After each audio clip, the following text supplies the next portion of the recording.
Mida arvata vaarika sordist Novokitaivska? Vaadake seda videot ja saate teada minu arvamuse sellest.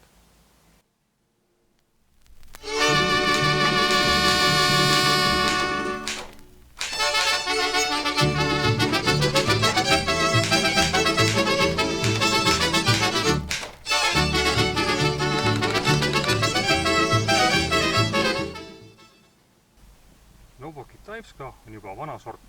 See aretati Ukraina NSV-s. Aga seda kasvatatakse ka tänapäeval ja põhjusega. Mis on tema eelised? Esiteks, ta maitseb väga hästi.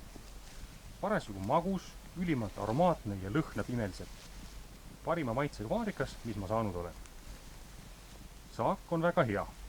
Põhimõtteliselt võtta pink, istu ühe põõsa juurde maha ja muud kui korja.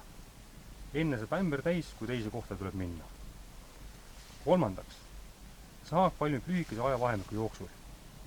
Kuskil 3-4 nädalat juulikuus ja ongi kogu saak käes. See on väga mugav korjajate palkamisel või oma aja planeerimisel. Üks lühikene pingutus terve aasta jooksul ja ongi kõik. Neljandaks, vastupidavus haigustele. Eks putukid ja teod käivad teda ikka söömas, kuid viirused, hallitused ega seenhaigused pole siiamaani liiga teinud.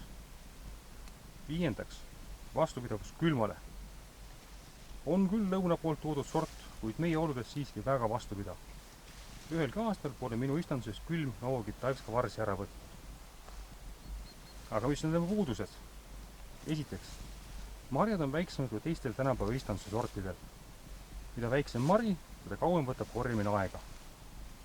Teiseks, marjad on pehmed ja vajuvad karbis omaenda raskuse all lössi.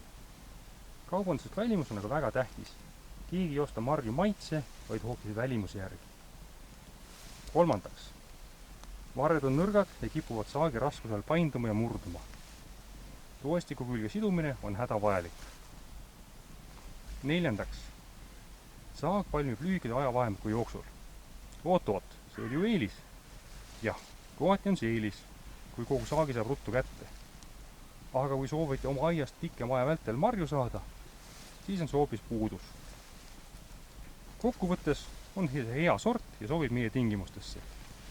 Mõningaid puudusi tal on, kuid eelised kaaluvad need üle.